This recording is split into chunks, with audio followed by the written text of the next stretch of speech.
I can cut it whenever. Yeah, before I start.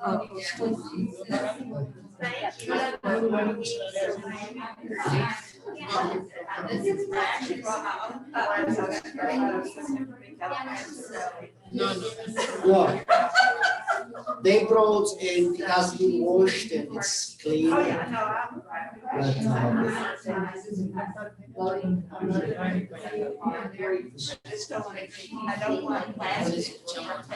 no, this is a traditional way. We are not using the paper cups. No.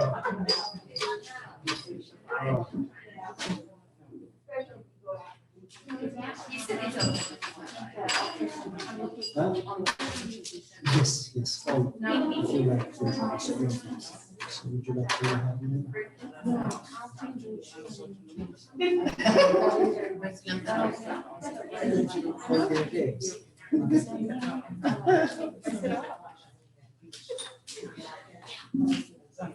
Okay. Okay.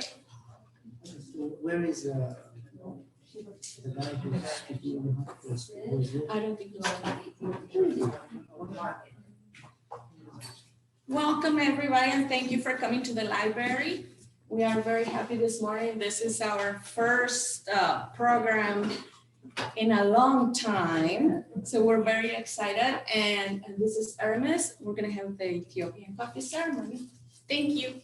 Good morning, everyone. We are very happy to have you. So we organize this Ethiopian coffee ceremony organized by the Wembley Village Library by Naomi and in collaboration with me and my friends from Austin. Her name is Magdalawit and this is Sid. So I'm very glad to have you all. So I don't want to make a very serious presentation. I just want to make it slow and easy. So I would like to. Okay. Okay. So in the Zoom. Okay. I can see it because it's a very long, at least an hour ceremony. So it's better for me to sit. So. Okay. So. Ethiopian coffee ceremony is a very important practice we have in Ethiopia. Before I start about giving you a detailed explanation about Ethiopian coffee ceremony, I would like to say something about coffee because coffee is very important commodity now in the world. And where first coffee is discovered and becomes such a very detailed and sophisticated ceremonies. It didn't happen just overnight. It takes many time to become such a ritual. So according to history, coffee was discovered in Ethiopia, coffee Arabica. Most people think coffee is discovered in Middle East or in Arab countries, but that's not the fact. Coffee was first discovered in Ethiopia, in a place called Kaffa. So the name coffee even derived from the first place coffee was discovered in the western highlands of Ethiopia called Kaffa.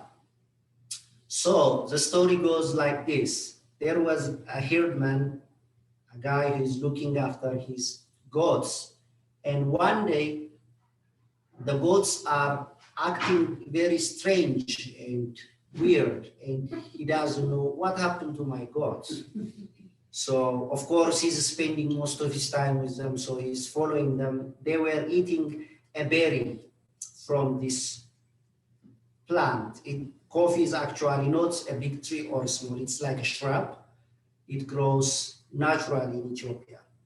So I will come later why Ethiopian coffee is, why it is very important compared to other coffees. So he tried some of the berries for himself. The red berries he tried for himself. And it gives him the same feelings that he's very stimulated and very excited. So he filled his pocket with these berries and he ran to his wife and he showed her, look what I found. And she said, this is really a message from heaven. You should tell for the monks. So he take these coffee berries to the monks and explain everything what's happened with his God and with himself. So one of the monks says, this is a devil thing, don't bring it here. So he throws the coffee into the fire.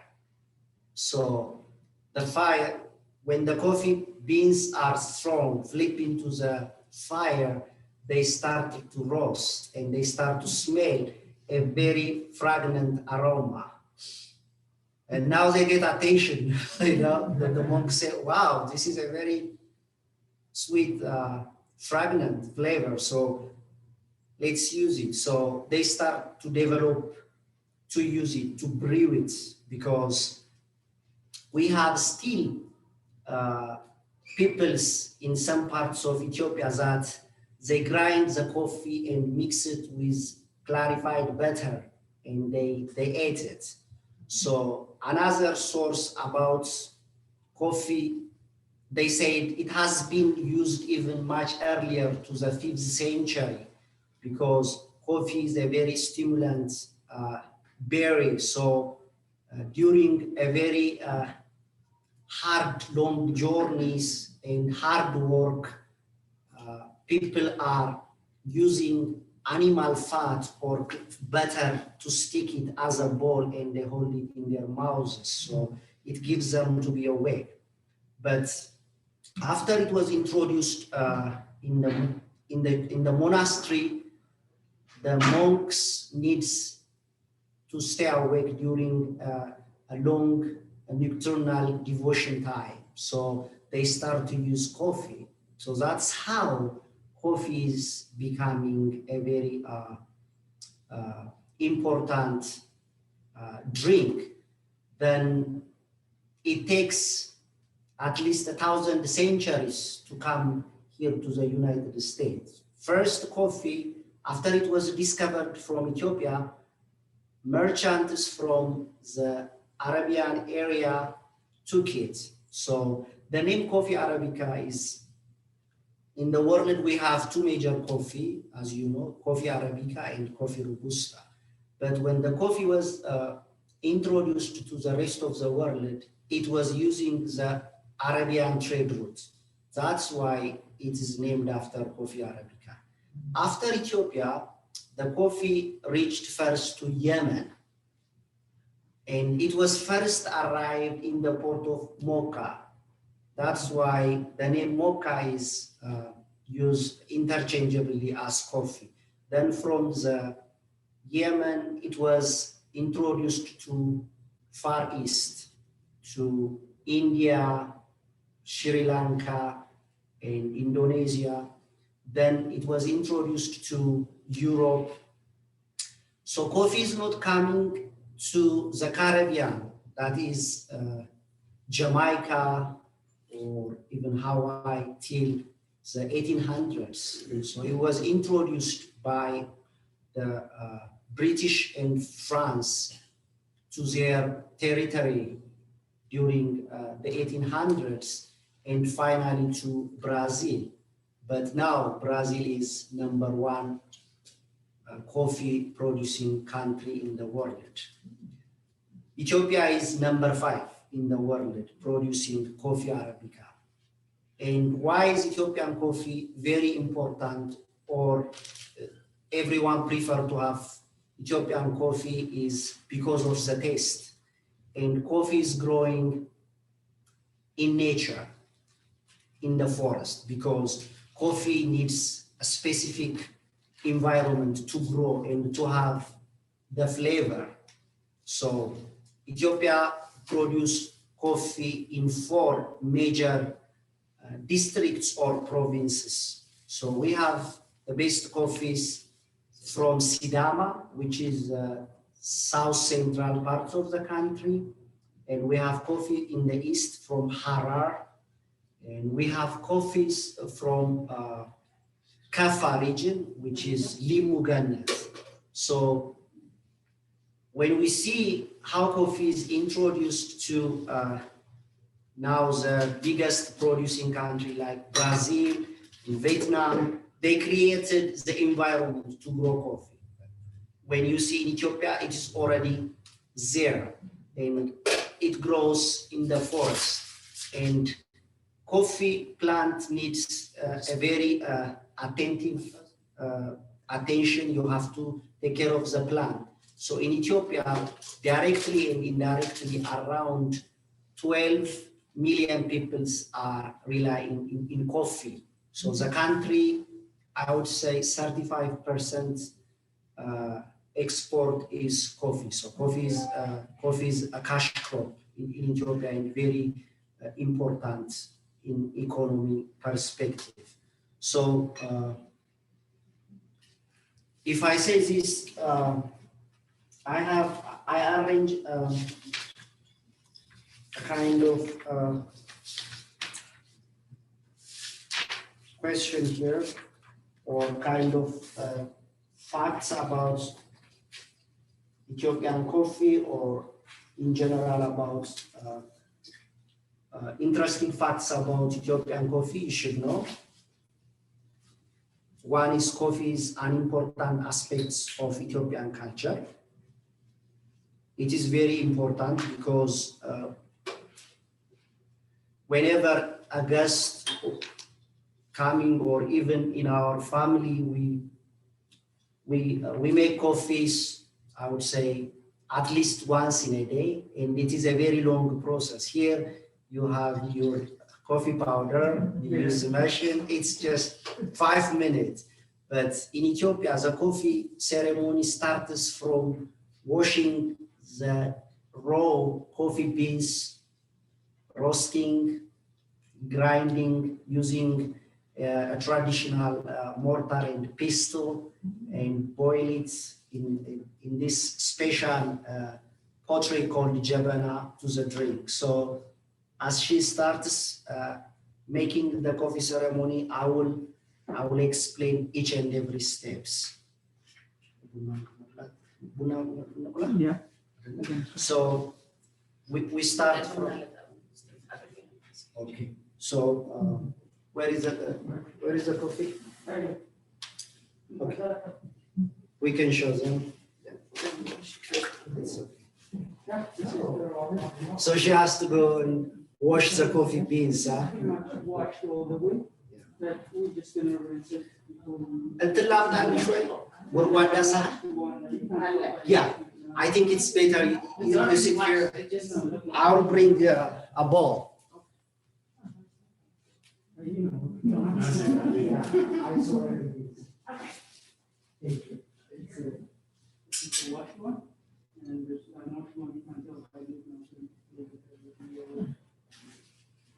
Yummy.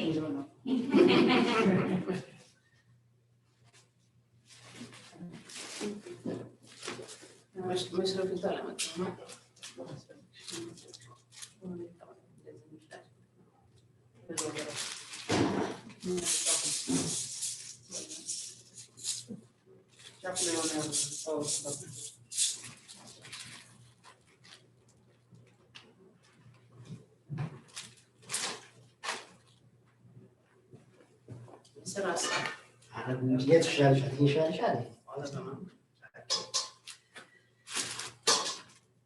So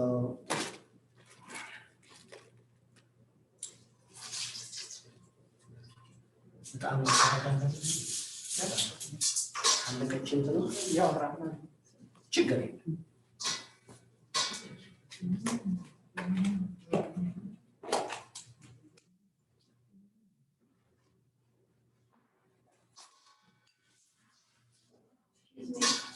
Can I ask a question? Yes, you can ask a question. I'm curious about the plants. Are there different plants, and is there a time, a season that you pick berries? The harvest. The harvest, yes? Yes. We harvest once in a year. Once a year? Yes, so for a coffee plant to grow fully, it takes 5 years. Before it produces? Yeah, from nursery to adult to fully grown, it takes 5 years. Once it reaches to its maturity, harvest is once in a year. And then how much is the yield per plant? It depends. But Ethiopian coffee is needed by the Western because coffee, if it is in mass production, it doesn't taste good. So small scale farmers, they are really carrying their coffee plant like their own babies because, sorry? I was gonna say, are those then considered organic? Yes, Ethiopian coffees are organic, very organic, because as I said, in Brazil or Vietnam, it was introduced, it's not indigenous to their environment. It was first discovered in Ethiopia, and they study about the coffee, the nature, what kind of, so coffee is not growing in a very cold or in a very hot climate. It grows between 1,200 to 2,300 meters above sea level in terms of elevation. I need to change that into feet. That's been 9 months since I'm here, so I'm having always. It's 79,000 feet. That's Yes, thank you very much, sir. So yeah. So, well, about 55% total area of the country in Ethiopia have elevation more than 2,000 meters above sea level. And do they require a lot of water, rain water? Yes, they require enough water, not too much, but not too less. But the most important thing is the kind of soil. The soil has to be volcanic and deep and fertile. Is that alkaline then? Or Volcanic, yes. Some people think that the acidity of the coffee is related with the kind of soil, but it could be to some extent, but the acidity of the coffee is depending on the way you roasted it. If it is roasted light brown, it will be more acidic.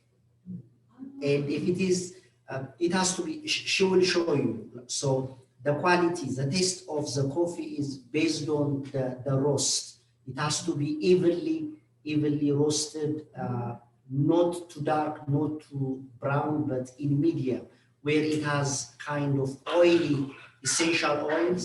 It has to have oily nature, so that we will see. So, and coffee needs shade. So you cannot only plant coffee by itself. There has to be another bigger trees that need to give it shade for the coffee plant. So Ethiopian coffee is organic and natural. It is not introduced. It was there since God knows, like the God time of, So that is the difference. And after that, we have two kinds of processing coffee. After coffee is ready to be harvested, there are two ways of harvesting. The first one is called the weight process. As soon as you collect the berries by hand, it has to be by hand, and you need to be like, sometimes part of them, let's say like partly it's ready, partly it's not. So you have to be very careful when you are picking the right one. And if it is green, you don't need to pick it. You have to wait for the time. So after it is picked, immediately it will be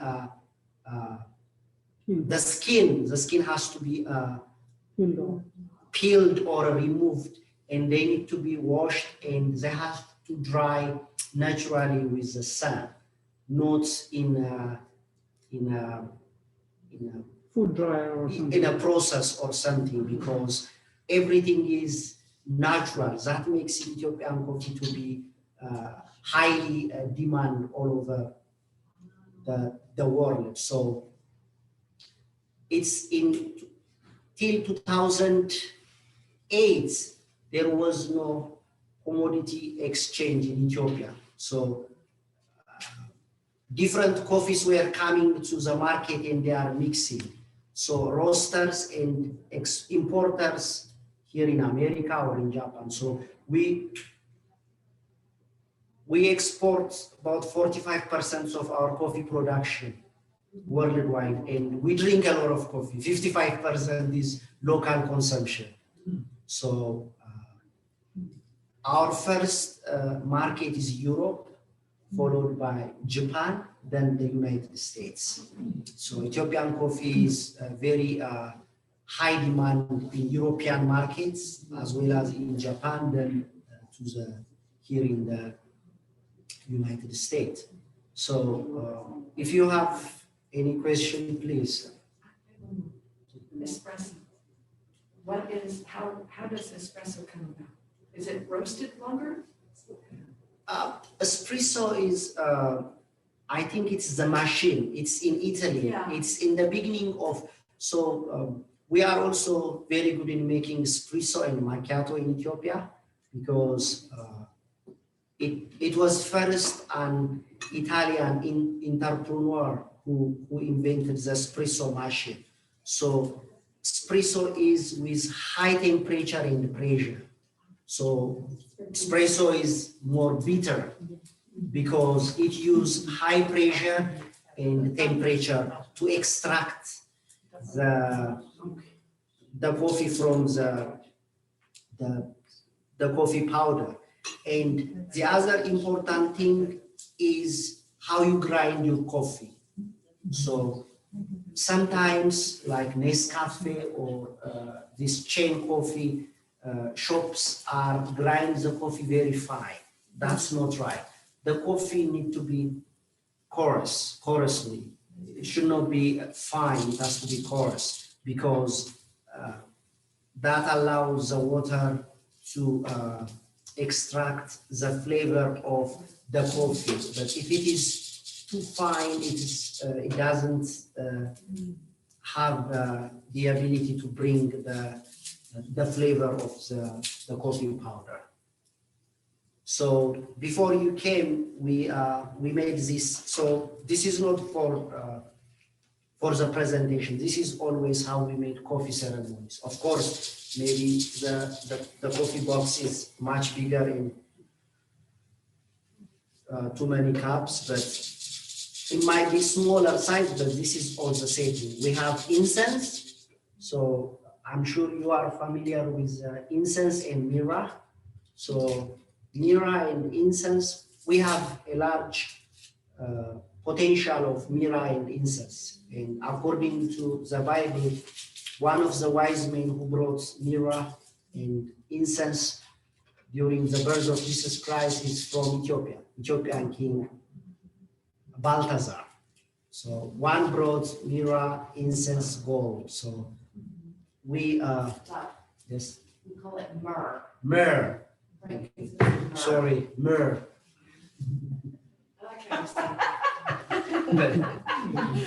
Myrrh. Okay, thank you very much. You got it. Okay, so she washed the coffee beans. So this is Ethiopian coffee. So my friend Sid lived here for 11 years. I think he came here in 2009. Yeah.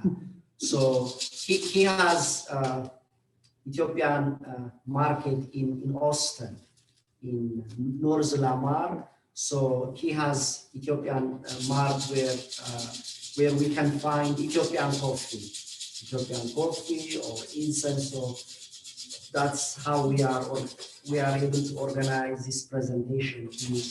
He and his friend came to assist us in the presentation of this coffee ceremony. So she washed the coffee very well. After she removed any unwanted or any debris or like skins. Normally since it is export standard, it's clean, but she has to see. So she makes sure that it's clean, washed, and now she starts to roast it with a pan. So she has to shake it constantly because the coffee needs to be roasted evenly. If some is dark, if some is brown, the taste it has it affects the flavor. So she's now roasting it evenly. So if you have any questions? And they ask, do you have Ethiopian coffee every day or not? How often do you make coffee? Like this? Well, this is Answer is not yet. no, it's a white beauty, you know. And the wife is still learning.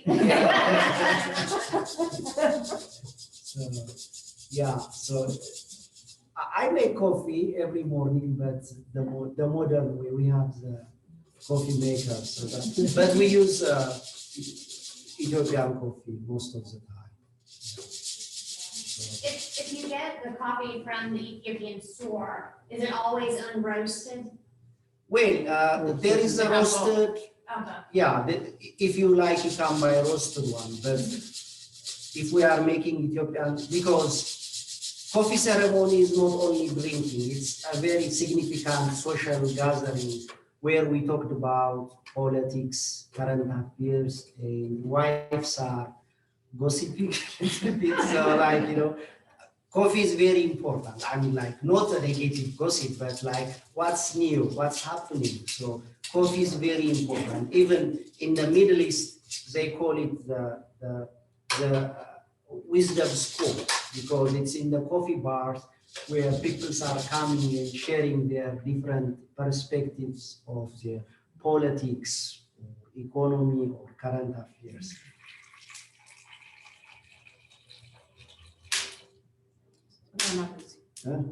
አልደረሰም አይደለ? ወይ ከቆላን በኋላ እናደርገው እናደርገው ወይስ እንጠብቅ ትንሽ? What we try to do is we prepare some before you guys came, because we know it's going to take time. We don't want to keep it for 3 hours. But you're going to show us how to roast it. We use a grinder. We use a grinder here, but in back home there's a thing you smash with it, the metal smashing, and then the wooden kind of, what do you call it? Mortar and pestle. Mortar and We pestle. use that, and that process takes longer time. So this is like we live now in a modern world that just in a minute that we can grind our coffees. Huh? The beans should be cold when you grind them. Don't grind them hot after. Because the machine will be damaged. I paid attention to my lesson. Yeah. That's a good one. So it was last week we were on a trip Denver, and we visited my family there, and my wife was First ceremony. she made her first coffee ceremonies. It's best, huh? That's interesting. So yeah, so I have other factors. In Ethiopia, coffee is served in a small cup, so it's not in a mug, huh? And don't expect any milk or creamer because our coffees are black, and don't worry, it will not be that bitter because it's roasted in the right way, so you will see the flavor. And also, most people, they don't use sugar to drink coffee. Is there plain, or they use salt? Yeah, a little bit of salt. Yeah. But that's, Why is salt? well, it's a little bit hard to say why, but it's just, some people, they found it very good. Some people, they found it not good, but most people back home, either they use plain, they drink plain, or they just add a little bit salt in. Sugar is like more a city or a big city kind of style. When I Actually, first learned to make coffee, I was taught by someone to put a little bit of salt just in the regular. I've heard American people put a little salt in. I think it does counteract it. and a few people, they add honey in. And then a few people also, they had a butter. We have a clarified butter, it's called Ethiopian. It's seasoned with a lot of seasoning. Even before it gets clarified, it gets seasoned for like 2 weeks and so. And after that, you clarified it, and it's a clear butter. And that they use on your coffee. Not only in your coffee, they use it for different kind of things, but some people add in their coffee too. Well, I know some people add ghee, clarified butter, Yeah. here they call it keto coffee. Oh, Did okay. you hear keto, but also coconut oil? Coconut Yeah. oil, okay. I do Yeah. that. Yeah, that resonates the flavor. It brings the, yeah. And we also use some herb. Maybe it's not very common here. I didn't see it that much. Rue, yeah. RUE. Yeah, rue is, You it's, can buy it at some herb shops here. yeah. For people that are real into medicinal herbs. Yes, that is very common in Ethiopia. Mostly we use it in the tea too. Like as a tea, we go and drink it as a tea. Rue. Well, Not the leaf though, the seed. The seed. the leaf also can be used. Yeah, they but- use it the leaf too, but mostly, I mean, I sold the seed one. That's what most people need. But yeah, they use, if you have fresh leaf, they use the fresh leaf too. Just dip it into the tea, or the coffee. And what about the leaves of the cocoa plant? Do they have caffeine in them too? Well, Could you munch on them, like, you know? they drink it, but I don't know anything about that. Well, there are like, the coffee beans are expensive. So some tribes in Ethiopia, they use the coffee shells to make coffee, but it's not as strong as the coffee beans. So they boil the coffee shells. And it's like tea. It's more like tea. So tribe in the south, they use the coffee shells.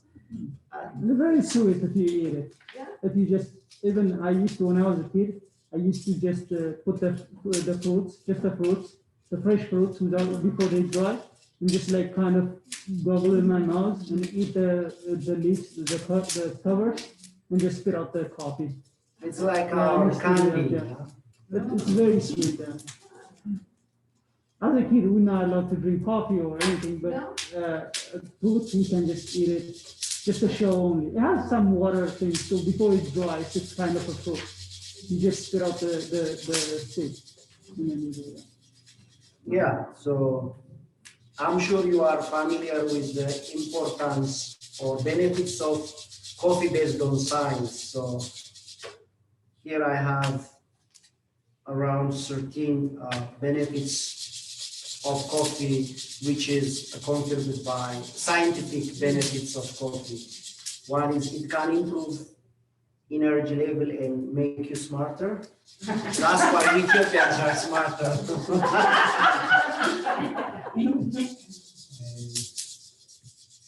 And it can help to burn fat. And it can drastically improve the physical performance. That is increasing the adrenaline. And it contains essential nutrients and vitamins, especially vitamin B complex, and it may lower your risk of type 2 diabetes. It may protect you from Alzheimer's disease and dementia. It may lower your risk of Parkinson's. What was that last one? Parkinson's. It protects your liver. It chronic like liver, fat liver. It can fight depression and make you happier. So if you see the Ethiopian happiness index, even though we are a developing countries, we always are relatively happy and smile. We are content. Maybe it's from the coffee. It may lower risk of certain types of cancer. And there is a misunderstanding. People worry about coffee might cause heart disease. If coffee is taken too much, it might affect it increase the heartbeat. But if you are taking like 1 cup or 2 cups, reasonable amount suggested by your physician, taking the reasonable amount of coffee is very good for heart even. It helps the heart to beat properly. Yeah? It helps you to live longer, and it is the biggest source of antioxidants in the Western diet. So coffee is good. So as you know, espresso and macchiatos are very famous, and Italians are the one who invented the espresso machine. They use pressure and heat to make espresso and macchiato. And why Italians are pioneers on this, they know, because it may not be related, but so she will come and check and allow you to smell the aromatic coffee. This is part Yes, it's part of the ceremony.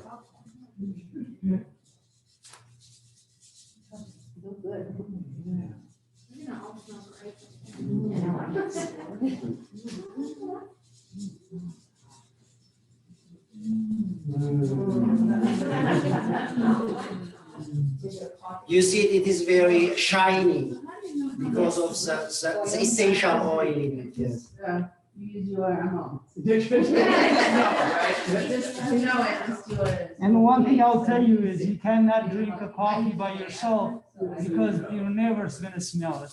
And you should invite them before they smell it. Because if you start roasting it, then you're in trouble too. Yeah.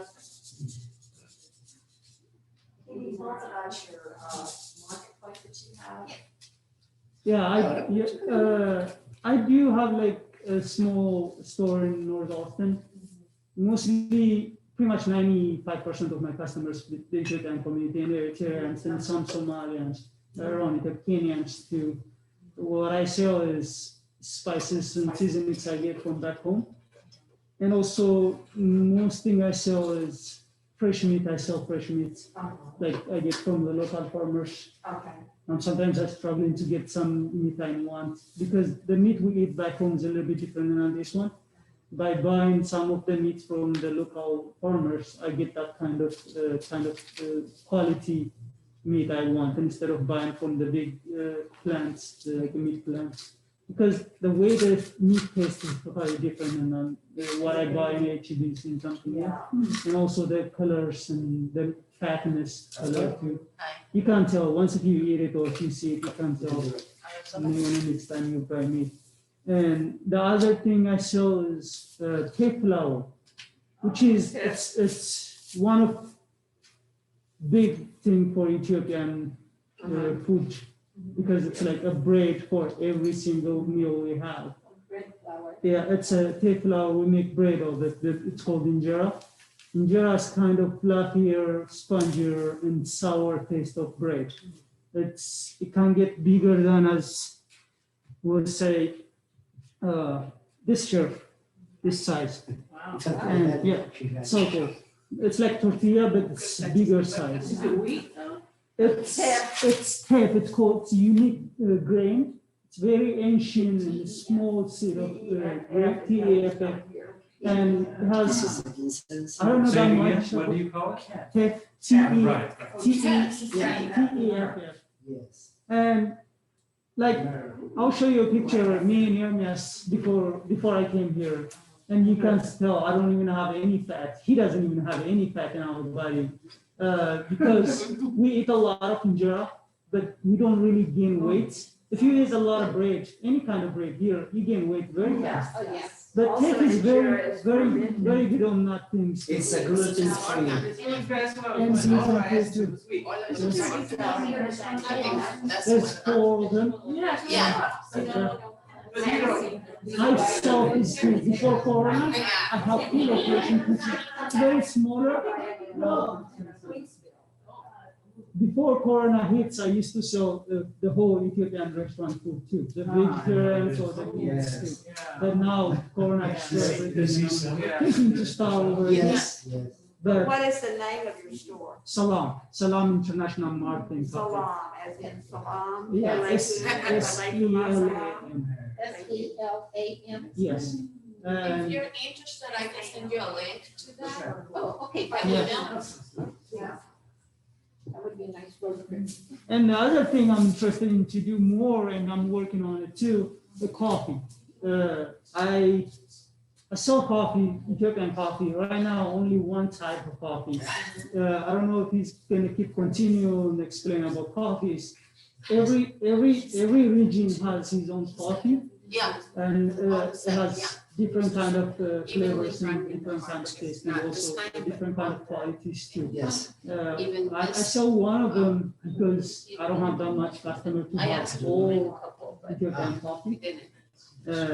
But I saw one of the top one. It's called Untitled. You can find it some other place too in Austin. I don't know around here, but in Austin you can find it some other place. Whole Foods. HEB also. HEB also has Central Park. It says Ethiopian Untitled. And there's also these kind of little brown cans, something Joe. No, it's not Trader Joe, it's something Joe. But these little tan-colored cans from many different countries, and sometimes you can find the Indian seed. Yeah, we don't really market our coffee, especially for the US, in Canada or South America. It's not our coffee is not traded. I believe in the US, the biggest buyers of Ethiopian coffee is Starbucks. Even though they don't even introduce it to the public, they don't really even display anything about Ethiopia. The majority of their coffee is from Ethiopia, I believe. I don't know why they don't do that, but that's what my understanding is. And also, I believe in Europe is the most we sell Ethiopian coffee. But by what I'm trying to do is now, only not I'm creating a business here for me and for the people I hired to see if Ethiopian coffee is sold properly and the proper amount of money that the farmers deserve. Because it's very cheap. I can tell you how cheap Ethiopian coffee is sold to export. Very cheap. One time, last 2 years ago or something, I bought Jamaican coffee. It's called the Blue Mountain Jamaican coffee. I paid $32 a pound without shipping from Jamaica. And I got that coffee. And what I did is, there's another coffee, it's called Sidamu, Ethiopian Sidamu. Ethiopian Sidamu is not even one of the top coffee we have, but I just send 1 pound each from the Jamaican coffee and to Ethiopian Sidamu coffee.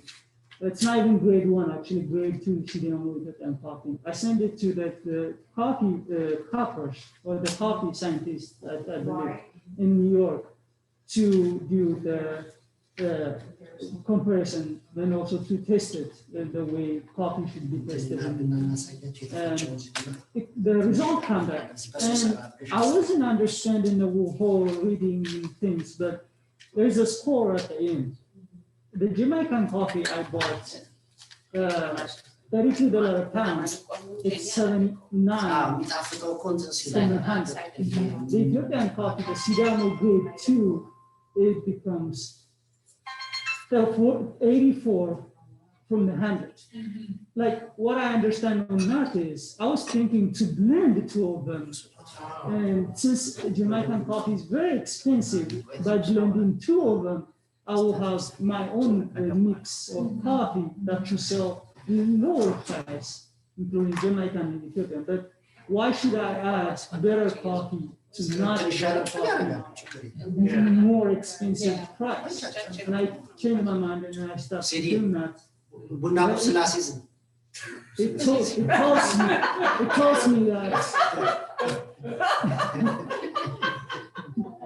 Thank you for sharing.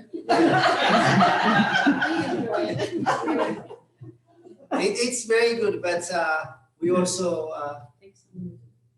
I need to explain all the steps, you know. So she so as we said, I mean it's not any difference to show you grinding with electronics. So we already grind before you came. So she already boiled.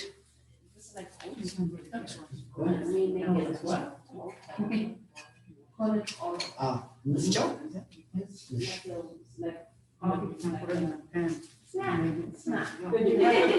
Yes. It's already good.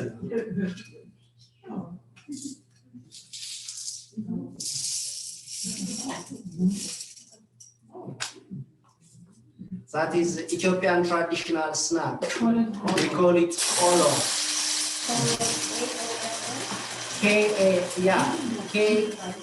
K-O-L-O, olo.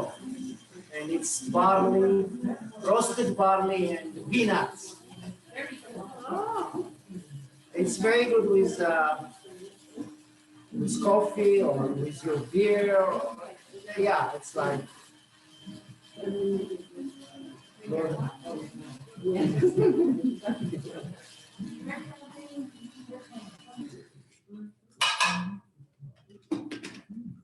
ብዙ አታድርገው።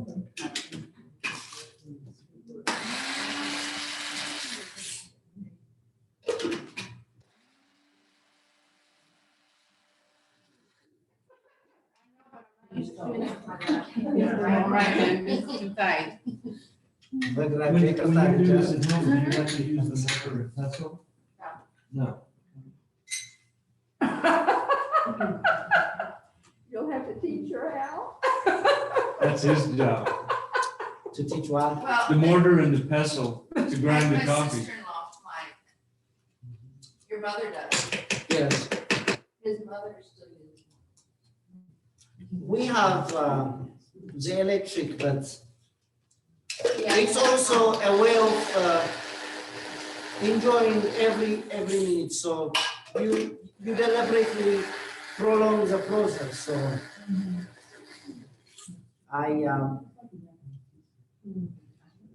I remember it's the youngest at home who's told to grind. So for many years I was the youngest before my younger sister was born. So I was the one who do grinding.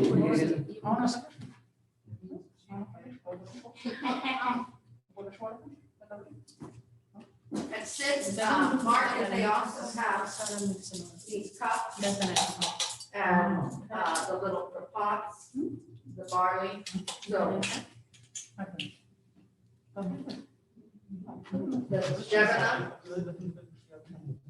traditional and the more modern. What are the pictures? Oh, in this box, it is a very famous story of Queen of Sheba. Queen of Sheba is from Ethiopia too, huh? So it's in the book of I think Second Chronicles. A queen called Queen of Sheba made a journey to visit King Solomon of Israel, and she went there with all her questors and gift because King Solomon was, as you know, is the wisest of all. And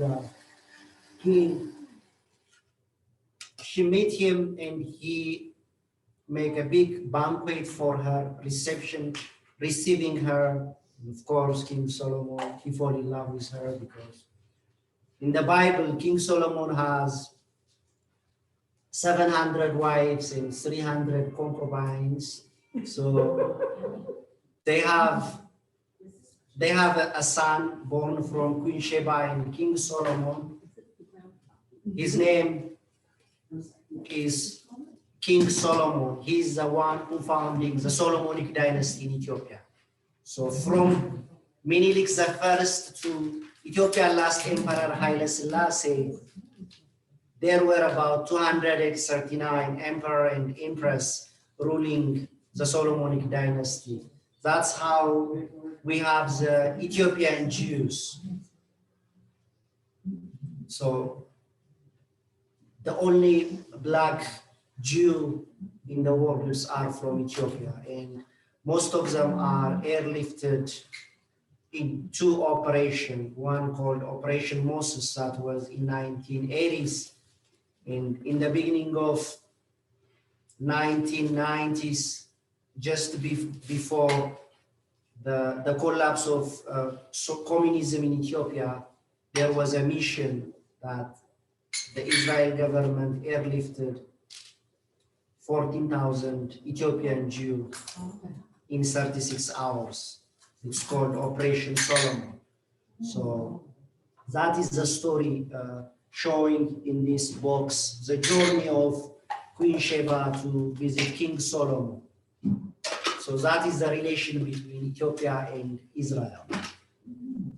Also, Menelik the First. Menelik I is the founder of the Solomonic dynasty. He's a son born from Queen Sheba and King Solomon. Ark of the Covenant comes in. Huh? Ark of the Covenant. Yes, so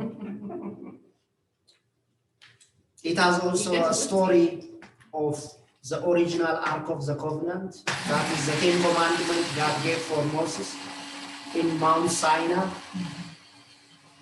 It is believed too that the original Ark of the Covenant is kept in Ethiopia in one of the church in Aksum Zion. How it came is different opinions.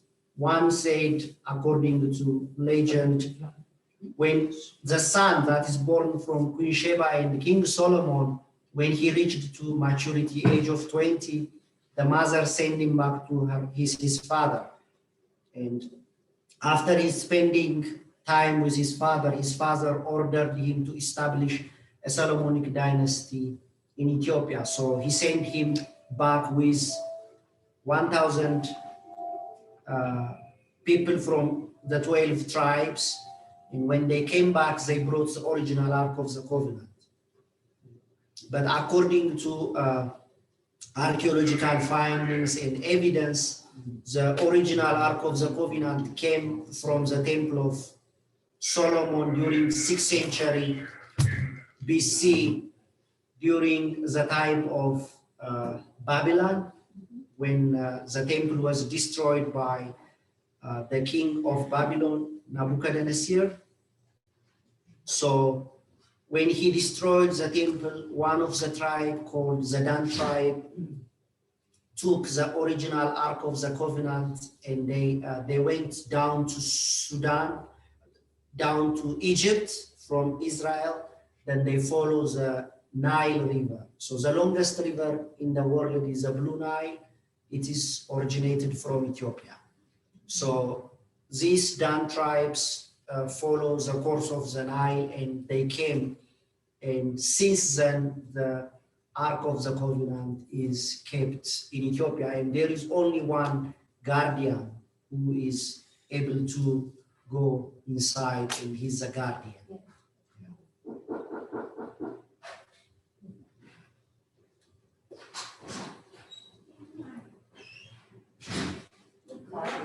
Yes.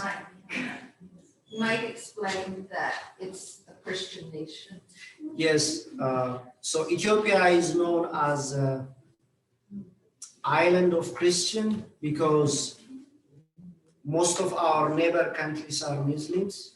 I mean, Ethiopia is actually the country, it makes Ethiopia unique because the three Abrahamic religions are found in Ethiopia. Those are the Judaism, Christians, and Islam, because our proximity to the Middle East is an opportunity to come easily the religion from Israel to Ethiopia, just crossing the Red Sea. So when you study or see the history of Ethiopia, till 1993, Eritrea was parts of Ethiopia. It was one province of Ethiopia. It was separated by a referendum in 1993. So whenever we are talking about the history, civilization of Ethiopia, we are talking about also Eritrea because we had access to the Red Sea. So there was international trade routes with the Persians, Byzantines, China in the Far East. So Christianity was introduced in Ethiopia in 66 after the birth of Jesus Christ. In the book of Acts, in the New Testament, chapter 8, mention about an Ethiopian official, a unique official went to a pilgrimage to Jerusalem, and he was preached and baptized by Philippus, one of Jesus' disciples, and he's the one who converted the royal family. So that is according to Bible and Ethiopian Orthodox Church. And by the way, today is Good Friday in Ethiopia. We celebrate our Easter after 2 or 3 weeks after the Catholic or because we follow a Julian calendar. Who wants to be 8 years younger? So in Ethiopia, we follow a Julian calendar, which is 7 years and 8 months behind the Gregorian calendar. As you know, it was during 1584, I think, the rest of the world adopts the Gregorian calendar, but Ethiopia as a nation and some countries in their religious perspective, like Russian Orthodox, and also Egyptian Alexandrias are following the Julian calendar. So we are officially in 2013, not in 2021. So if you want to be 7 years or 8 years younger, you should go to Ethiopia. So according to archaeological findings, Ethiopia is converted to Christianity in 325 or 4th century during the time of Izana, the emperor. So there are obelisks and rosetas written in 3 different languages, in Greek, in Ge'ez, and Sabian language, that described before he was converted to Christianity and after he is converted to Christianity. In any ways, that makes Ethiopia the second nation in the world that accepts Christianity as a state religion next to Armenia. So I would say 55% of the populations are followers of the Ethiopian Eastern Orthodox. We have more than 50,000 churches all over the countries. And I would say 30% are Muslims, 25% Muslims, and the remaining are Catholics and Protestants. Missionaries start to come to the country in the beginning of 1900s, and they are able to convert peoples in the south and southeast parts of Ethiopia, because people from that areas were like pagans, or they believe in their own religion. The other thing I would like to mention is Ethiopia is the only country in Africa never been colonized. So Italian tried to invade Ethiopia in 1896, in 1890s, but they were defeated by the then time Ethiopian Emperor Minilik. So they came back during Second World War and they controlled parts of the country, and that is occupation, not colonization, because, yes. Earlier in the story you told about the shepherd or goatherd, Yes, Kaldi, bringing coffee to the monks. yes, the monk, to the monks, Right. yes. What religion is the tradition that those monks were? I assume that was way earlier than all the time you're talking about now, but. No, it's in the 8th, 9th century. So by that time, the country was already converted Okay, so to we're talking. Orthodox. So Christianity was introduced according to Ethiopian Orthodox in the 1st century AD, according to archaeological findings, or they discovered the coins that has the sign of crosses, which is minted from gold and silver. So it's in the 4th century. By then, the Aksumite Empire was converted to Christianity. Okay, while I'm talking about the history, I forgot about the coffee ceremony. I'm sorry. So after she boils the water, when it is ready, she puts the powders. So as I said, he already showed you the powder. It's not fine, it is coarse, because that has an impact in the flavor. Then she puts the powder in the pots and it boiled. Then how does she know the coffee is ready? The steam is coming out. So after the steam is coming out, she waited few minutes until the coffee is settled, so it doesn't have any dregs, yeah. So she poured the coffee. So Somebody wants with the holder, the cup holder, we have something. saucer, yeah. Question. Yes. Is Ethiopia the country that has the churches that are carved out of solid stone? Yes, that is the rock church of Lalibela. So Something on that. yes. Very interesting. Yes, it's a UNESCO heritage site, and even it is the 8 wonders of the world. They are carved out from a single mountain. Right. They carve from top to bottom, and they use chisel, hammer, and axes to carve these soft volcanic rocks. How many churches are there? There are 11 rock-hewn churches. But the most famous one that you probably see in documentaries is the St. George with the cross shape. Yes. That is St. George, yes. You have been there.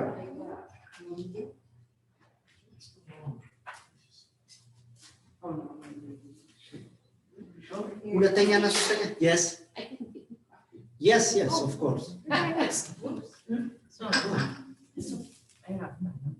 We have, I'm sorry.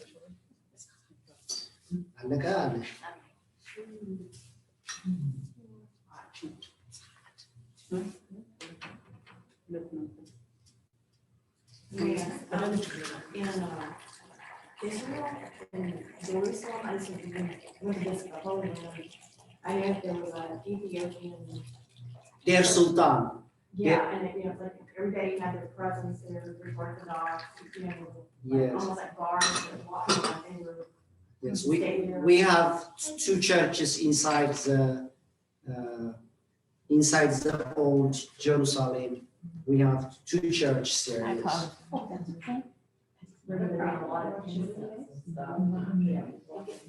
ሁለተኛ እናፈላለን አይደል? So there will be another 2 rounds, okay? Yeah. So this is not the only one, because we have first round, second round, and third round. So as it is progressively, it will be weaker.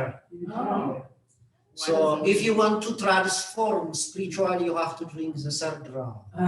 That's what Yeah, well, I know what that transformation means. And they are called Abol, Tona, and Baraka. So, I can only do one beer and I can only do one coffee.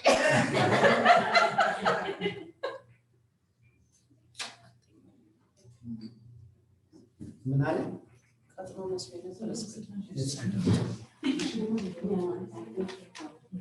Yes, it's she's making. And the calypso?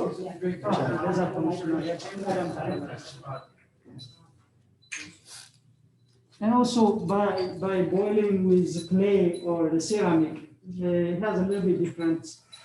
The clay has, it's always when you boil with the clay, it will soften in the coffee, and then over time, it will have its own flavor by just sucking in the Yeah, whole flavor from the coffee or any food that no matter you cook with clay. I have a question on that. So is it cleaned out each time you use it? Yes. Because like in Mexico, I used to go to Baja, some of the restaurants say we'd never clean the coffee pot. You And clean it. it developed No. this very. ska sosteniamo la Even saia. the cleaning it's still gonna get it because the cleaning will suck in the flavor from whenever you cook it.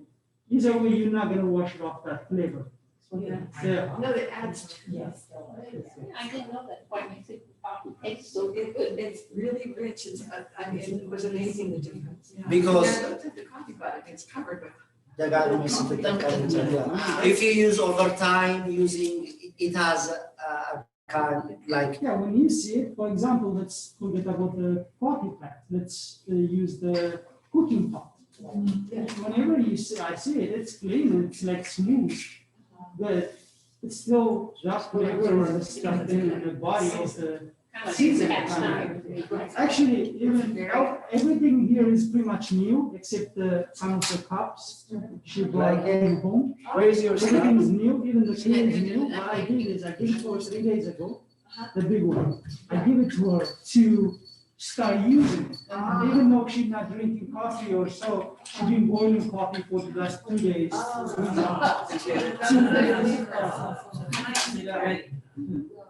The more I drink this, the better it tastes. That's true with my beer too. At first I was a bit tempted to.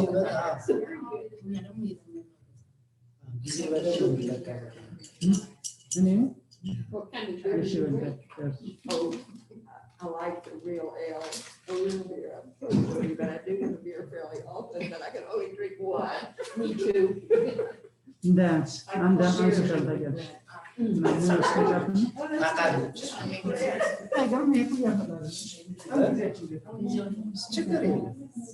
እንትን አድርገው ሀያ አታድርገው ሀይ ሲሆን ያጠፋል። መብራቷ ነች መብራቷ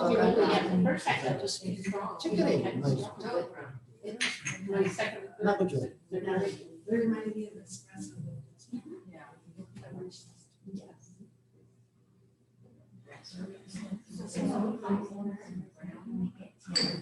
Yes, we actually have some. So is this myrrh from Ethiopia or are you getting that from Mexico? This is from some of them are from Ethiopia, some of them are from Middle Oh, East. the one I'm using this kind of ones, the one I use this one, I actually finish it, from Saudi Arabia. So some of my people likes it, but this one is from Ethiopia. Kind of mix, actually kind of mix it. I use it whenever in the morning, I just smell the. So that is pure. In your house, it's like Yeah. you fresh it It's up. mixed. Definitely. But is it both, do you have both myrrh and Yes. frankincense? Yes, They're both? yeah, it's mixed. Yeah. Right now, I'm mixing it for you guys. Yeah, Actually, when I because I'm start, smelling the frankincense. Yeah. Frankincense. Yes. but Started with only people myrrh. only use one at a time.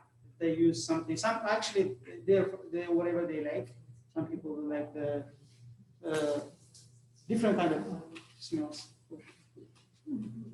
You So sell is this those? an African pattern on your shirt? Uh, The underneath one?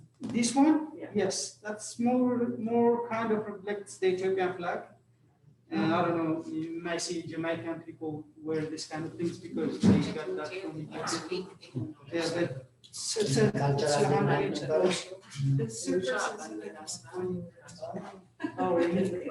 Sid, Sid, yes. you said that Jamaica got it from Ethiopia. You might need to explain why. Oh, no, the last king of Ethiopia, Haile Selassie, some of you might know. He went to Jamaica for a visit. And I believe whenever he was down there, he was very famous. Well, the story goes like in the beginning of 1900s, there was a Jamaican historian and activist and journalist called Mark Scarvey from London. He's also prophesied that there is a king from the east and he's the Messiah. So his prophecy is coincide with Ethiopian emperor. Ethiopia was the only free nation during that time. And they start the belief of Rastafarianism. So the name Rastafarianism comes from the Ethiopian emperor. Before he was crowned, his name was Tafari Makon. Ras is a title of prince. So Prince Tafari's Ras, Tafari. So that is how they adopt Rastafarianism. Then there was a drought in Jamaica for many years, and Haile Selassie is very respectful emperor in the 40s and 50s. So he made a state visit to the country of Jamaica. As soon as he's coming out from the airplane, it starts to rain. So they believe he's the Messiah. So now we have a significant number of Jamaican communities live in Ethiopia, in a place called Shashamene, which is 250 kilometers south of Addis Ababa. So that's why you see the flag of Ethiopia. So Ethiopia is a sign of freedom, like the black lions that are resisting the invasion or the colonization of the European powers. So that's how this connection between Ethiopia and Jamaicans.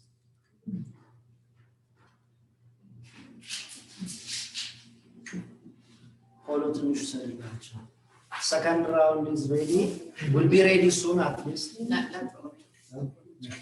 Oh, she would.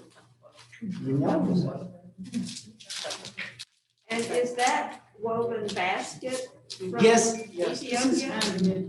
yes, it's from Ethiopia. You know, there's a very similar kind of thing from the Caddo native indigenous people that lived in Texas. And still do make this kind of basket. Yeah, I've got a couple. We do it at home. Very, very similar. So in Ethiopia, one of the requirements for girls when they mature to be adult and to have a husband, they have to know how to make this. Not only this, A lot of requirements, yeah, I know, but I'm just. this is made out of wheat. Wheat, Yes. the ones that they do in East Texas are made out of pine needles. But they don't usually have that on top. It's from- Same type of core. No, I'm talking about. It's made from grass, I meant this. and It's called double polo. It's like a bread in the polo, like polo is this, like this kind of thing we call polo. But this one is double polo means bread polo. It's not a bread that you can travel with it for a long period of time. If you're traveling somewhere, it's hard to carry bread, isn't it? It's gonna be ruined. a couple of. Trail mix. But this one is just dry, that you can eat it. Whatever. What kind of? Yeah. What kind of? Yes. Is there a, oh, well, I got it. Is there Yes. an alcohol making test? Eh, Is there an alcohol making test? Yes, it can be made from Fortella. Yeah, it's possible, but mostly our alcohols are made from barley and sometimes from maize and even from beans. So it's big, but it's possible to make from there as well. Yes. What was In your the question? newspaper article, the original one, it mentioned that you have a tour company Yes, I do have and that one. you might be doing tours to Ethiopia. Yes, Can you talk about that? yes, I can. Like right now, it's not the time because of the COVID, but once it is over, I have a plan to organize a group tour, taking a group. There is a direct flight from Houston to Addis Ababa, Houston, Texas, Houston to. Addis Ababa, Ethiopian capital. Does it go direct? Oh, yeah, okay. Direct, yes. Okay. So I'm planning to organize a group tour. So it could be like a 2 weeks covering the northern historic roots of Ethiopia that incorporate rock churches of Lalibela and Lake Tana with monasteries and mountains. We have a lot of endemic mammals. We have the Galada baboons in the Semien Mountains, and we have churches, and we even have tribal tours. We have tribes in the south near the border of Sudan and Kenya, where tribes, their number is not more than 5,000, and they still live in a very traditional and primitive ways, and they are decorating themselves with like animal bloods and flower pigments, and there is a lot of tradition. Maybe you are familiar with, we have a tribe in the south called the Mursi who cut their lower lip, Oh, yeah. the one who put the terracotta. Yes, so they are from Ethiopia. Yeah. So we have, unlike many other African countries, we have historical attraction, we have natural attraction, we have cultural attractions in Ethiopia. Yes. You publish that in the paper? Yes, I will. We are waiting for, I'm waiting for the right moment because now is not good to travel. We need this pandemic to be over. And you live where? I live here in Wembley. In Wembley. Yes. Yes. We need contact information. Yes, I'll give you my business card. So my wife, Carrie, I met her when she was in Ethiopia in literacy missions through Rotary 3 years back. That's how we met. Yeah. And she writes to Wembley. Love company. Yes, she's from Wembley. So Rotary is not only for literacy mission, but also for love. Huh? That's very kind. Would you like to say some words? Sure. What do you want to know? I get to take him home. All right.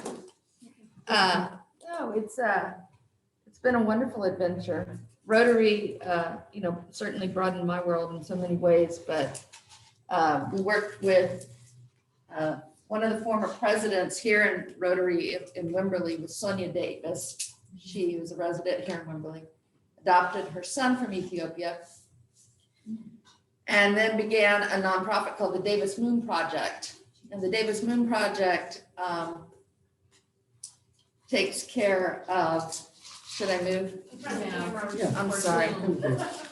Right.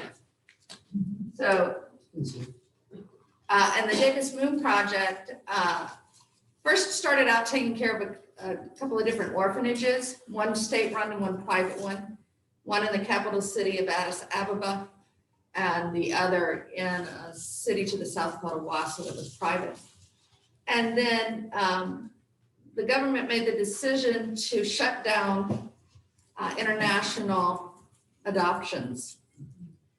And there had been laws prior to that if you permitted if you had an orphanage or something in your village, your city, or whatever else that permitted international adoptions, then they also had to provide certain infrastructure to the community itself, which meant schools, clinics, and that sort of stuff. So when they decided, okay, we're not going to do international adoptions anymore, those clinics and those schools became unfunded because they were funded by the International Adoption Agency. So Sonia was contacted by one of these adoption agencies who said, look, we're really frightened because we've got our school that's going to close down, and it's a small village called Aragona to the south. And so the Davis Moon Project went from building libraries and providing formula to running a school. And it's called the Davis Moon DMP School in Aragona. And it started out with less than 200 and now has over 1,500. 1,500 students, of which more than 200 are orphans. And so it's through the school that they provide, they're given their food or periodic medical checkups and stuff. And so in most years, she goes to Ethiopia at least once a year. There are mission trips that go every other year. It's literacy based. So it's not necessarily any sort of religious affiliation. It's about going to the school and providing the infrastructure. So the government pays for the teachers, the community provided the land, and Davis Moon Project takes care of the buildings, the school supplies, the infrastructure, electricity, computers, medical clinic. So that's how we met, and since that time, Amnius has been asked to join the board of the Davis Moon Project because he's been involved with it a lot longer even than I have. And so we ended up having a lot more in common despite living on opposite sides of the world. So anyway, if you want to learn more about the Davis Moon Project or the Rotary Club of Wimberley, there's at least 1, 2, 3, 4 of us here. That's the kind of work we do. Okay. I'm very happy to be learning life as a no, I'll take a seat. That's okay. I don't have anything more to say at the moment, unless someone has a question for me. I'm talking about trying to You want me to practice making coffee? No. I know a lot of it's just based on sight and smell, and I think Nami asked you the question a while ago, how do you know when it's ready? But I don't know if everyone heard you. Well, it does this thing like so many times. I don't know how many times. How do you know it's ready? It's ready, you see the steam? the steams out. And sometimes I cover it up fast to be ready. Yeah. But I open it, it's already ready. So I just wait 2 minutes, everything down. Till it settles, the drugs. Yes.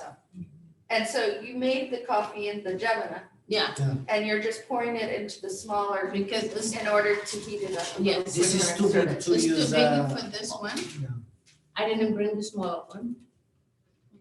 But you make more, the taste is different from this one. This one is very good. Make it very tasty. Very tasty. Yes. So what? Move this screen down, please. Okay.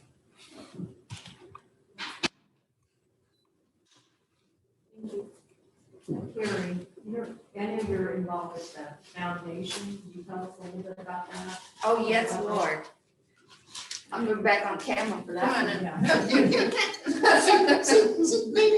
We'll make No, it that's up. okay. No. So it's super important that you know that because we want to continue this work. The work of the library being this cultural exchange, being able to bring to you interesting programming, being able to, be a resource and recreation center, basically, for Wimberley. And so, our space here is limited, but our community is growing. And our needs have far expanded the space.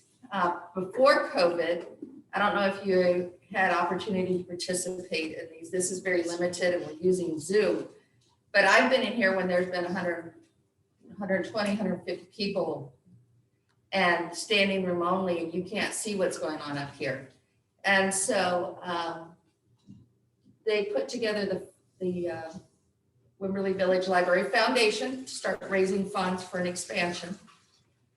And I am president of that foundation. We have at least one other board member here. And our goal is to raise 1 million out of the roughly 5 million that it's going to take for the expansion. 4 million of it, we're hoping to be able to get through certificates of obligation with the Hayes County. And so that is using their very advantageous interest rate, which is nominal, and it'll allow us to pay that off over time. The difference between what we are hoping for and what that can provide is what the foundation is providing. And basically, and it's brilliant, right? Because they've already paid for, it's paid off the land that's next door. They'll be changing the infrastructure for a lot more parking, but where this is one way, where it'll come in this way and it's going to come out of that light. And we all know that's yay. Then they're going to, this space will be converted, but that's the last thing that'll happen. There's going to be a whole different wing added over there that will be the children's and teen and a tween section, different sections. And then part of it is also going to be a large meeting room that'll hold, more than 100, and it'll have a demonstration kitchen because, before COVID, one of the most popular things we had was cooking demonstration. And when we did a survey at all the schools in Wimberley asking, the up and coming users of the library, what they wanted most, it was life skills. They wanted cooking classes. And so we heard that and we wanted to incorporate that. It will actually be a 2-story structure, but we will not yet improve the second story. We will only be using the first story.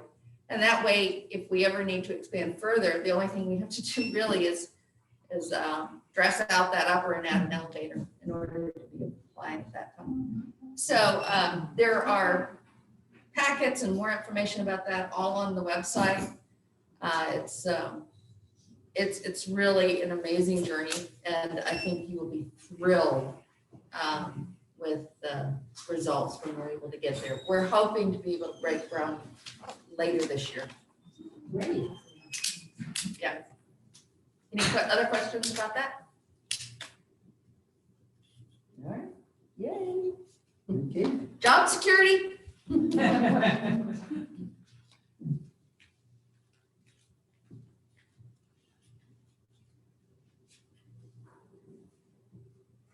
Chitarra si ይሻል ሰዎቹ የአሁኑ ብዙ ነው። አሁን ብዙ ነው። ይነሳል ግድ የለም እኔ በኋላ ደርሳለሁ። ያልደረሰ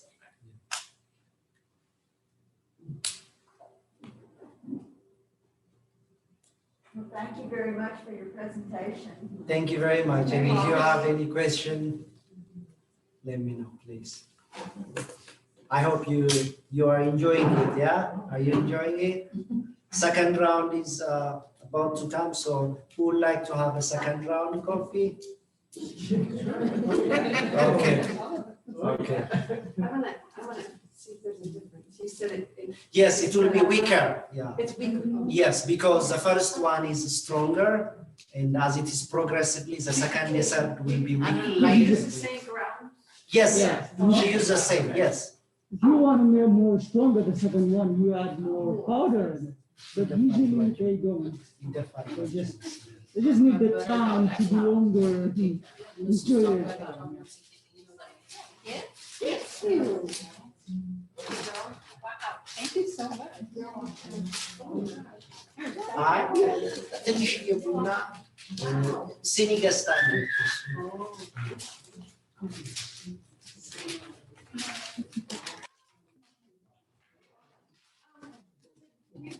Do you ever offer the ceremonies at your store? I don't, but for the future, yeah, for sure. Yeah. Yeah, I get that. Yeah, a lot of people ask me actually to do that. But tell you the truth, I pretty much told the store to come here today. I don't have any employees. And two things. One, I can't find any. The second thing is, even if I find some employees, for hiring them right now, I'll be posting more than what I'm making. And I'm just waiting the right time to do that. And also the coffee ceremony, it's a kind of a little bit bigger room like this, especially now. And my place is a little bit smaller. And I'm hoping for the future if I got more rooms in the next door or something. Right. To, And you need a wife, a beautiful wife, and to do all that for you. actually, she's not my wife, she's my sister-in-law. Well, what I'm Yeah. saying is, you don't have to pay for My it. wife don't know how to make coffee. She don't know how to make coffee. But yeah, I asked her to do this and she was very happy to do it. Yes. And You know, there's actually a very interesting and unusual connection between Texas and Ethiopia. Does anyone know the name of Mickey Leland? Nikki Leland, If you drive down one of the main thoroughfares in Addis Ababa, the street is called Mickey Leland Boulevard. Mickey Leland and I were classmates at the University of Houston in 69-70, when the very first Earth Day took place on April 22nd, 1970. And Mickey and I were part of the delegation that went to the Houston mayor's office to basically have the first Earth Day pronounced. After that, we both went our respective ways.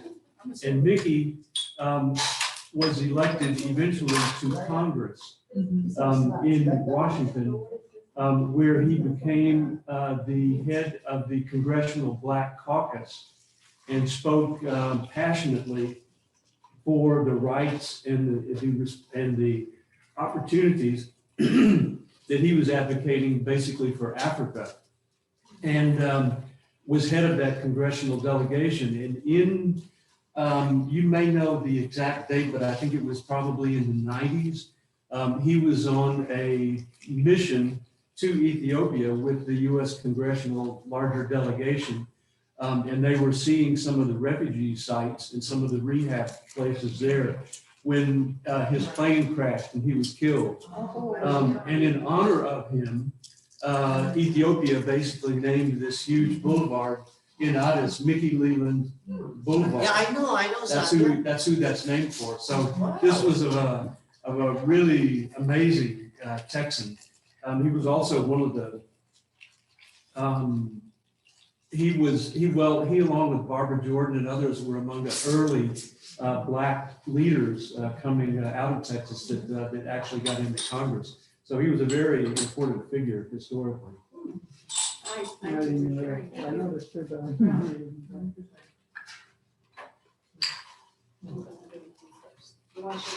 Lots of people in the government, especially in the King time, they came to Houston to study, not only Houston, even in Austin, to study military training, to take military training. Actually, Mengistu Haile Mariam, the socialist government president, Yeah. he was here in Houston for school, military school. I don't know if it's San Antonio or Houston. but Could be San Antonio, probably. San Antonio. Yeah. A lot of people came to Texas. Lots of like very official people in Ethiopia. They came to Texas to study mostly military science or something like that. Study what? Music? Military science. Military Oh, science. Military science. I thought you were saying music. No. Not really. The second largest population of Ethiopians in the world outside of Ethiopia is in the United States. And that was because during the years that the communist regime took power in Ethiopia, we had a very open policy of allowing political refugees from Ethiopia. So there are hundreds of thousands of Ethiopians in Washington DC, which is the second largest center outside. There are 60,000 in Denver. There's a large population of Ethiopians in Dallas and Houston, and in Seattle. And I forgot what other cities. We have one. There's one in Wembley. For now, we're hoping for Susie to come. So, it is something that And you took one of the nicest one. I know, I did. Did you know each other before he moved here? Yeah, I'm They gonna knew show each you the other before. picture we had like 14 years ago. 15. I found and I sent it to him. It's like, Is that on your calendar? two of us, it's not together, it's the same place. The same, we were in the mountains. Yeah. So who came first, you or? Oh, I came here like 11 years ago. And then He you- came here like 6 months ago. 9 months. That's what But I I've been said. here in 2019 for 2 weeks Even for when I work. moved Yeah. down here, everybody was like, why are you laughing? They asked me some question. How I don't about know your what they say. family? Do you have a Question family in about Ethiopia? Yes, yes. Your mother? Yes, my mother, my younger sister, my brother. How did your mother feel about you moving here? Uh, He starts smiling. yes. That's why I knew it. Yeah, just smiling like. But You can introduce your daughter. yeah, this is Sophia. Come here. Sophia is our daughter. So she loves Ethiopian She food. loves Ethiopian food and she likes to play D&D. And last night she found Ethiopian D&D characters. So she's wonderful. I'm very blessed. Where did you guys get married? In the States or in Africa? or Here in our backyard. in that? Yes, here in Wembley. Because of COVID, we had planned to be married abroad, but with COVID, we were married here. With Zoom, his family from Ethiopia were all on Zoom. It's very, His mom was very ashamed because their neighbors, she's supposed to make a big ceremony for his wedding because she's been eating everybody's ceremonies for the last how many years? I think after the pandemic, maybe we might throw a party back. That's the one thing they'll tell you. The family, they will say like, oh, you're not gonna do this thing to me. Everybody's waiting for me to have some ceremony for my kids. But I think she already had for your brothers, isn't it? She already had one for your brothers. The one which She already had one for your brother. Yes, Yeah. there is one. So she already discharged her responsibilities, I think, by making a big wedding party for my older brother. Yeah. I said no. I said I'm not gonna do it. I'm not against the wedding ceremony. That's too much expense and too much things. And you have to give a lot of, not a lot, but bride price. You have to give, yes, you have to- a dowry, yes. Dowry. And it's called a dowry. Yeah. And Ermias has a brother and a sister in Ethiopia, but he also has two sisters in Israel. His father's, on his father's side, he has two half sisters that were part of the operation. Solomon, Ethiopian Jews. They were part of the Lip. The children were two, or he went and then had children there. From his first wife. There, he had them there. Yeah. In my fa- Ethiopia. In Oh, Ethiopia. Okay. Yes. And he they- died when I was 2 years. I'm the last for my father. Oh, I see. and Is so he Jew or you guys a Jew? His wife was. His wife. Is. His wife was a Jew. Uh, He has parts, but I mean, I According to believe my we all recent- have, we have. According to my recent